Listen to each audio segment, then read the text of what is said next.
तो शुरुआत करते हैं। कक्षा 3 और आवधिक आकलन सप्ताह 20 और विषय रहेगा हमारा गणित। जिला ब्लॉक स्कूल के लिए यहाँ पर डिब्बे दिए गए हैं जहाँ पर पूर्ति हमें करना है। यहाँ पर अनुक्रमांक दिए गए हैं, विद्यार्थी का नाम लिखना है। उसके बाद पहला क्वेश्चन यहाँ पर देखते हैं कि संख्याएं, और संख्याओं के लिए यहाँ पर रहेगा एक क्वेश्चन जो कि बच्चों की अभ्यास पुस्तिका वर्कबुक गणित कक्षा 3 में हमें मिलेंगे।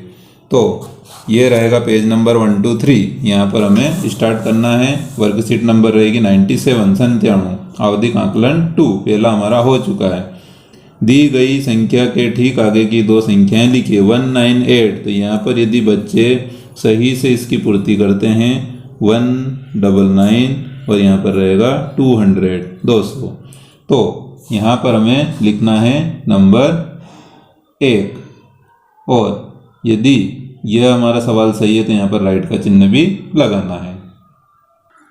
अगला क्वेश्चन हम देखते हैं आकृतियों की समझ। यहाँ पर रहेगा 1 नंबर। तो नीचे पतंग का आधा चित्र दिया गया है, इसे पूरा कीजिए। यहाँ पर हमें यह पतंग इसी प्रकार यहाँ पर दोबारा बनानी है। तो यहाँ पर आधा चित्र दिया गया है तो इसी प्रकार आधा यहाँ पर और आधा यहाँ पर भी बनेगा।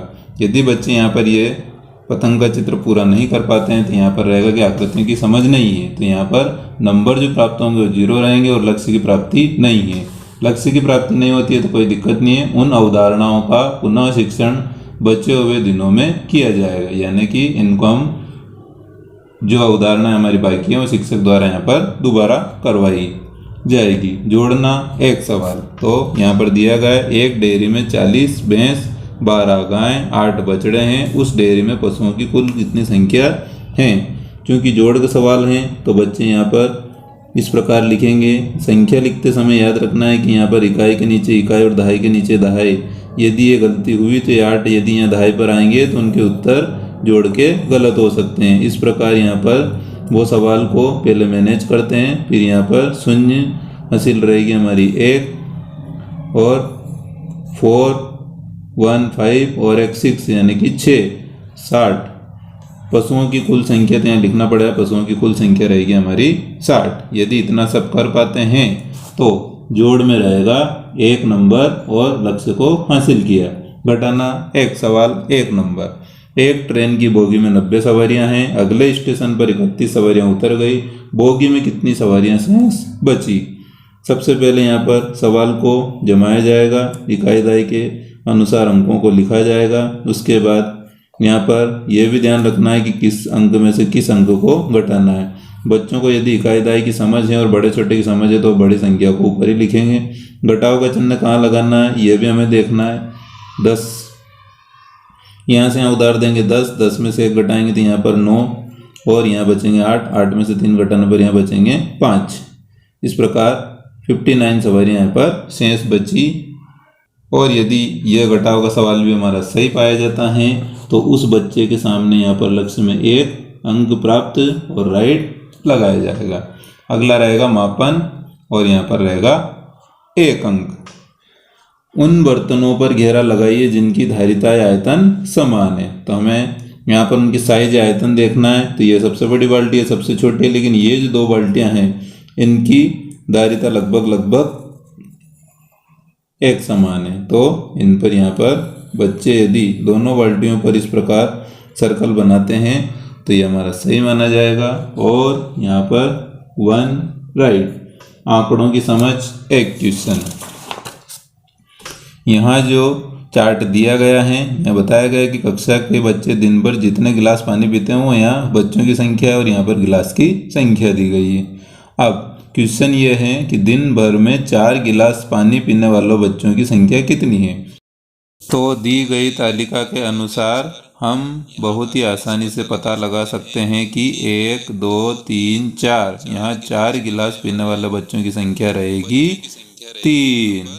1 यहाँ पर रहेगा राइट। इस प्रकार सप्ताह 1 से 9 तक का जो ग्रीन वाला जो कोटेशन दिया गया है उसमें हमसे यहाँ पर कार्य करवाया गया है। अब इसका जो कठिन रूप है, ये सरल रूप था, ये कठिन रूप है। सप्ताह 11 से 19 ये भी आवधिक आकलन सप्ताह 20 का ही हिस्सा है जिसको 2 पार्ट में दिया जाता है, तो ये दूसरा पार्ट रहेगा। इसमें जोड़, मापन, आकृति की समझ, घटाना और गुणा, इस प्रकार के 5 थोड़ा कठिन लेवल के प्रश्न पूछे जाएंगे। सबसे पहले देखते हैं हम जोड़ना 2 क्वेश्चन। क्वेश्चन नंबर 7 और क्वेश्चन नंबर 8 दोनों जोड़ के क्वेश्चन हैं, तो यहाँ पर इनको जोड़ना है। बच्चे इस प्रकार नहीं जानते हैं तो बच्चों को यहाँ पर सरलता है या सुविधा है कि वह इस सवाल को कुछ इस प्रकार भी जमा सकते हैं और फिर उसको आराम से यहाँ पर जोड़ करके उसके जो आंसर आएंगे वह यहाँ पर लिख सकते हैं। जैसे 9 1 10 हासिल रहेगी यहाँ पर 1, 9 1 10 और 1 11 की हासिल 1, फिर यहाँ पर हासिल आएगी 1, 3 1 4 और 1 5। इस प्रकार भी आंसर प्राप्त कर सकते हैं, या फिर कहीं पर रब कार्य करके 510 को यहाँ पर लिख सकते हैं। एक विद्यालय में 120 लड़के और 106 लड़कियां हैं, उस विद्यालय में कुल कितने बच्चे हैं? तो यह भी जोड़ की प्रक्रिया है, इसलिए यहाँ पर इकाई, दहाई और सैकड़े की समझ होना जरूरी है और उनको उसी अनुसार यहाँ पर लिखना है। 120 और उसमें रहेंगे हमारे 106 लड़कियों को प्लस करना, तो यहाँ पर इन दोनों का योग उनको करना है। जोड़ करने पर यहाँ पर आएगा 6, 2 और 2, 226 कुल बच्चे उस विद्यालय में रहेंगे। दोनों क्वेश्चन यदि यहाँ पर जोड़ के सही रहते हैं तो यहाँ पर आएंगे 2 अंक और लक्ष्य भी हमारा कंप्लीट। मापन 4 अंक। अब यहाँ देखना है, इंदु 152 सेंटीमीटर लंबी है, रूबी 141 सेंटीमीटर लंबी है, इंदु रूबी से कितनी लंबी है? ये हमारा क्वेश्चन है। सवाल में भी यहाँ पर इंदु और रूबी यदि सेंटीमीटर हैं तो इनको हम वहाँ पर नाप कर बता सकते हैं, लेकिन यदि ये दोनों लड़कियाँ हमारे सामने नहीं हैं तो इनकी लंबाई हमें दी गई है, तो फिर ऐसी स्थिति में हमें इनको यहाँ पर घटाकर ही आंसर प्राप्त किया जाएगा। यदि बच्चे इतनी समझ रखते हैं और वह इस सवाल को कुछ इस प्रकार कर पाते हैं तो फिर यहाँ पर उनका सवाल सही माना जाएगा।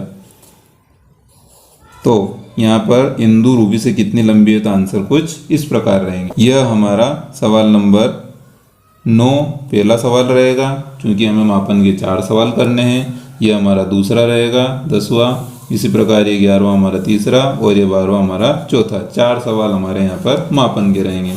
अगला यहाँ दिया गया है, राजू प्रातः 10:30 बजे से साय 4:30 बजे तक स्कूल में रहता है, वह कुल कितने समय तक स्कूल में रहता है? अब यहाँ हमें विचार करने वाली बात है कि घड़ी में जो कांटे रहते हैं उसमें अंक टोटल रहते हैं 12 तक और यहाँ पूछा गया है 4:30 का। तो ऐसी स्थिति में हमें 12 के बाद जो 4 दिए गए हैं इसको और प्लस करना पड़ेगा, पहली कंडीशन। तो 12 के बाद 13, 14, 15 और 16, यानी कि यहाँ पर 4:30 बजे को रेलवे घड़ी के अनुसार कहेंगे 16:30 और उसमें से हमें 10:30 को माइनस करना है या घटाना है, तो हमारे आंसर बहुत ही आसानी से प्राप्त हो जाएंगे। 0, 0 और यहाँ पर 6। इस प्रकार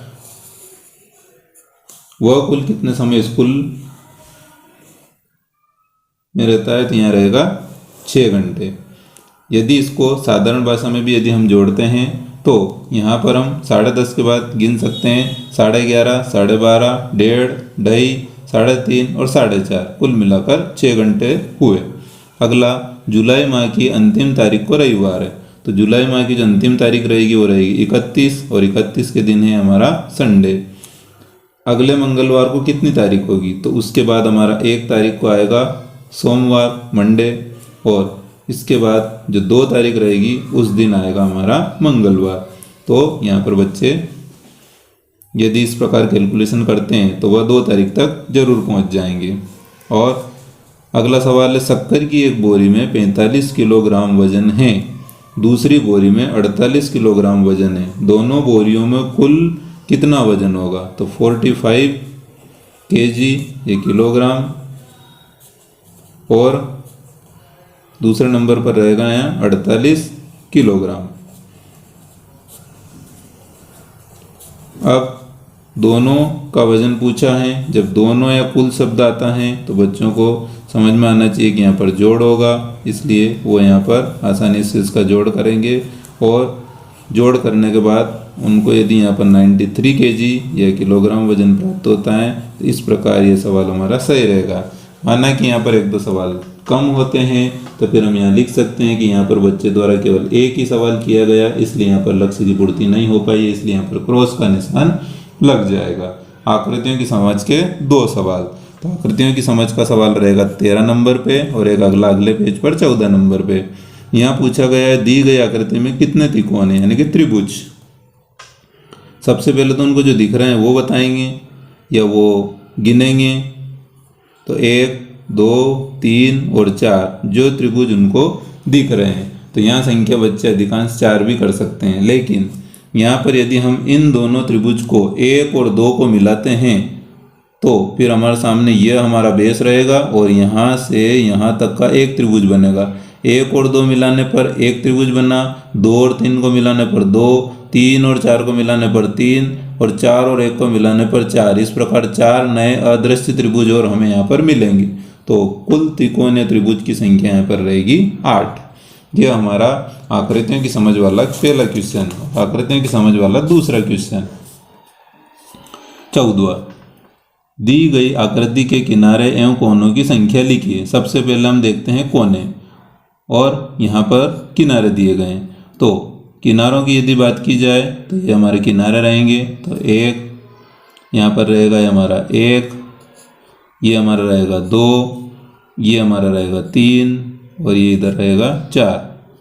इसी प्रकार यहाँ पर 5, 6, 7 और 8, 9, 10 और ये जो हमारी खड़ी लाइन है 11 और ये हमारे रहेंगे 12। इस प्रकार किनारों की यदि यहाँ बात की जाएगी तो किनारे रहेंगे हमारे 12। और अगला जो क्वेश्चन है वह रहेगा हमारा कोनों। तो कोनों की संख्या की बात करेंगे तो कोने कहाँ पर रहेंगे, 1, यहाँ पर दूसरा कोना मिलेगा 2, यहाँ पर मिलेगा 3, यहाँ पर मिलेगा 4। इसी प्रकार 5, यहाँ पर 6, यहाँ पर कोने मिलेंगे 7 और यहाँ पर कोने मिलेंगे 8। इस प्रकार इस आकृति में कोनों की संख्या रहेगी 8 और यह चित्र रहेगा हमारा घनाभ का। यदि दोनों आकृतियों की समझ वाले क्वेश्चन सही करते हैं तो यहाँ रहेंगे 2 नंबर और यहाँ पर राइट। घटाना के 2 क्वेश्चन, इसका मतलब 15 और 16 जो सवाल हैं ये दोनों हमारे घटाव के रहेंगे। 356 में से 92 को घटाइए तो 356। घटाने के सवाल जिन बच्चों को आते हैं उनकी समस्या यही है कि वह अंकों को भी इनके नीचे इकाई, दहाई, सैकड़े के हिसाब से जमा पाते हैं या नहीं। ऐसी कंडीशन में घटाव का सवाल याद होते हुए भी गलत हो जाता है। यहाँ पर इकाई के नीचे इकाई का अंक, दहाई के नीचे दहाई का और सैकड़े के नीचे सैकड़े का अंक होना चाहिए। चाहे तो बच्चे यहाँ पर इकाई, दहाई और सैकड़े भी लिख सकते हैं। यहाँ पर घटाने पर 6 - 2 4, यहाँ से यहाँ कैरी लेंगे 15, 15 में से 9 घटाएंगे तो यहाँ पर 6, यहाँ बचेंगे 2, 264 आंसर। अदिति के पास 200 रुपये हैं, 200। 183 रुपये का सामान खरीदने के बाद उसके पास कितने रुपये बचेंगे। तो यहाँ पर 183 को हम यहाँ लाते हैं, क्योंकि यहाँ 3 अंक है इसलिए इकाई, दहाई, सैकड़े वाला कोई ज़्यादा प्रॉब्लम नहीं होगा। माइनस करेंगे, यहाँ रहेंगे 10, 10 में से 3 7, क्योंकि इसने इसको यहाँ से हमने उधार दिया था तो ये 10 था, 10 ने यहाँ पर उधार दिया तो ये 10 रहेगा और ये रहेगा हमारा 9। ऐसी कंडीशन में 10 में से 3 गए 7 और यहाँ 9 में से 8 जाएंगे तो यहाँ बचेंगे 1 और यहाँ बचा था हमारा 1, क्योंकि 1 में से 1 गया तो 0 यानी कि 17। तो उसके बाद यहाँ पर कितने रुपए बचेंगे, तो यहाँ पर बचेंगे 17 रुपये। और घटाव के यदि दोनों सवाल सही होते हैं तो यहाँ 2 और यहाँ पर राइट। अगला क्वेश्चन है 3 का पहाड़ा लिखिए और यहाँ कॉलम दे रखे हैं 10। तो यहाँ पर 3 का पहाड़ा लिखना है। 3, 6, 9, 12, 18, 21, 24, 27 और 30। इस प्रकार 3 का कंप्लीट पहाड़ा यहाँ पर हुआ। अब 18वां क्वेश्चन है, एक थैले में 5 किलोग्राम आलू रखे जा सकते हैं, ऐसे 7 थैले में कुल कितने आलू भरे जा सकते हैं। तो यहाँ पर बच्चे यदि नहीं समझ पाते हैं तो बच्चे यहाँ पर 1, 2, 3, 4, 5, 6 और 7 थैले इस प्रकार बना सकते हैं। यदि यह उनको कठिन लगता है तो वह इस प्रकार डिब्बे भी बना सकते हैं कि 1, 2, 3, 4, 5 और 6 और 7, जैसा कि ऊपर हमें 3 के पार्ट लिखने को कहा गया था। और प्रत्येक में 5-5 किलोग्राम आलू हैं तो 5 की यहाँ टेबल लिखनी है, क्योंकि 5 है और यहाँ 5 है तो 5 और प्लस 5 करके यहाँ पर रहेगा 10। इसी प्रकार यहाँ रहेगा 15, 20, 25, 30 और 35। तो यहाँ पर एक थैले में 5 किलोग्राम आलू रखे जा सकते हैं। इसमें 7 थैलों में यहाँ पर 35 कुल आलू भरे जा सकते हैं। यदि 5 कबाड़ उन्हें याद हैं तो इस प्रकार लिखेंगे, नहीं याद है तो फिर यहाँ पर एक क्वेश्चन राइट रहेगा, एक गलत रहेगा। ऐसी स्थिति में गुणा वाले कॉलम में हम यहाँ पर लिखेंगे कि एक सही और यहाँ पर अभी लक्ष्य प्राप्ति नहीं है, क्योंकि ये 50% काम हुआ है तो एक यहाँ पर गलत। बाद में यदि सही करते हैं तो इसमें सुधार कर सकते हैं। बहुत बहुत धन्यवाद।